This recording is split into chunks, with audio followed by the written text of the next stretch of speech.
곽원은 원씨 가문의 장수로 그는 개인 열전이 없고 기록도 적기 때문에 어디 출신인지 원소 살아 생전에 원소군 내에서 어떤 활약을 했는지 알 수 없습니다. 그렇기 때문에 그는 원소가 죽은 뒤 원소의 아들인 원담, 원상과 조조가 여양에서 전투를 치르는 시기에 갑자기 혜성처럼 등장합니다. 당시 원상은 여양에서 조조의 공격을 막아내며 장수 곽원과 병주자사 호간으로 하여금 하동 지역으로 진출하여 조조의 배후를 공격하게 했고 흉노적 선우까지 끌어들였으며 사마표의 전략에 따르면 마등과 한수에게도 사신을 보내는 외교전을 펼쳐 그들과 몰래 연합을 하는데 성공했다고 합니다. 한마디로 원상은 조조의 공격을 막아냄과 동시에 별도의 군대를 파견하여 조조에게 역습을 하려 했다는 것인데 당연히 원상 입장에서는 반드시 성공해야 하는 전략이었고 따라서 자신이 가장 믿을 수 있고 유능한 장수를 지휘관으로 삼아야 했을 것입니다.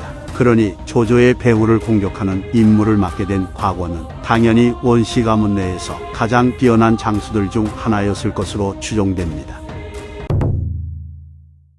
위서 순욱전을 보면 호강과 곽원이 하동 지역을 침략해오자 관중 일대가 진동했다는 기록이 있고 위서 가교전을 보면 곽원이 하동 지역을 공격하기 시작한 이후로 그가 지나가는 곳의 성읍은 모두 항복했다는 기록이 있습니다. 이를 봤을 때 곽원은 조조의 영토를 파죽지세로 진격하며 점령한 것으로 보이며 오직 강의편의 장이었던 가교만이 끝까지 항전하며 곽원의 공격을 막아냈으나 흉노 선우의 군대가 곽원에게 합류하면서 더 강대해진 곽원의 군대 앞에 가교도 패하여 사로잡혔다고 합니다.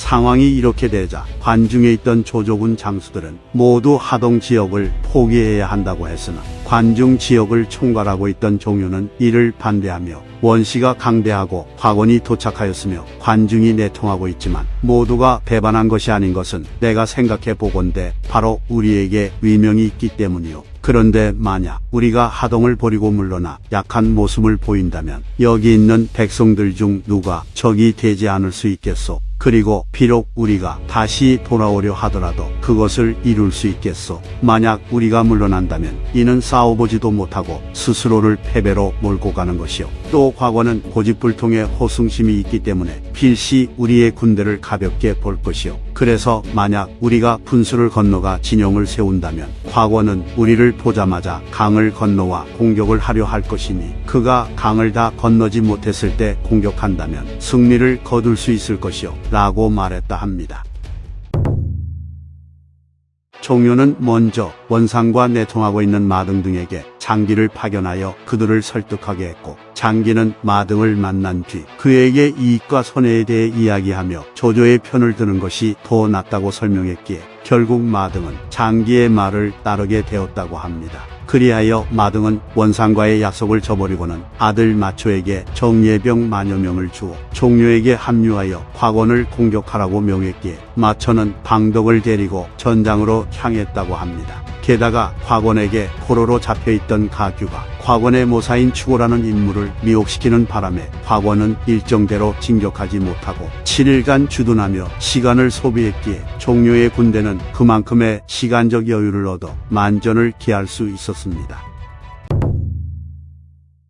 종유의 예상대로 곽원은 종유의 군대가 있는 곳에 도착하자마자 분수를 건너서 공격하려 했기에 좌우에서 곽원을 만류했으나 그는 따르지 않고 정군에게 공격 명령을 내렸다고 합니다. 그래서 종유와 마초의 연합군은 곽원의 군대가 강을 반쯤 건너왔을 때 공격을 포부었는데 전략에 따르면 지휘관 중 하나였던 마초가 화살에 맞아 부상을 입을 정도였다고 하니 전투는 꽤 치열했던 것 같습니다. 하지만 곽원의 무모한 공격 명령 때문인지 전황은 점차 가되었고 마초군의 선봉장이었던 방덕이 곽원이 있는 진영까지 공격해왔다고 합니다. 그리하여 마침내 곽원은 방덕에게 직접 목이 베어져 전사했고 곽원의 군대는 크게 패하였으며 흉노 선우와 병주자사 호간은 항복을 했다고 합니다. 전약에 따르면 방덕은 전투에서 적장의 목 하나를 직접 베었는데 그것이 곽원의 수금이라는 것을 알지 못했다고 합니다. 그리고 전투가 끝난 뒤 사람들 모두가 곽원이 죽은 건 확실하나 그 목을 찾지 못하고 있다고 말하던 중 뒤늦게 온 방덕이 동계에서 머리 하나를 꺼내자 그것을 본 종료가 갑자기 곡을 했다고 합니다. 그 이유는 놀랍게도 곽원이 바로 종료의 조카였기 때문인데, 이에 방덕이 종료에게 사죄를 하자 종료는 방덕에게 곽원이 비록 나의 조카이지만 그 이전에 국가의 적이었소. 그대가 어찌 사죄를 하시오? 라고 대답했기에 사건은 훈훈하게 마무리되었다고 합니다. 곽원의 삼촌인 종료가 영천 출신이고, 같은 성을 가진 조족은 책사곽과 원속은 책사곽도도 영천 출신이기 때문에 아마 곽원도 영천 출신이지 않을까 하고 추측해봅니다. 이상 삼국지 인물일전 곽원편 마치겠습니다. 재미있게 보셨다면 좋아요와 구독, 알림 설정 부탁드립니다. 감사합니다.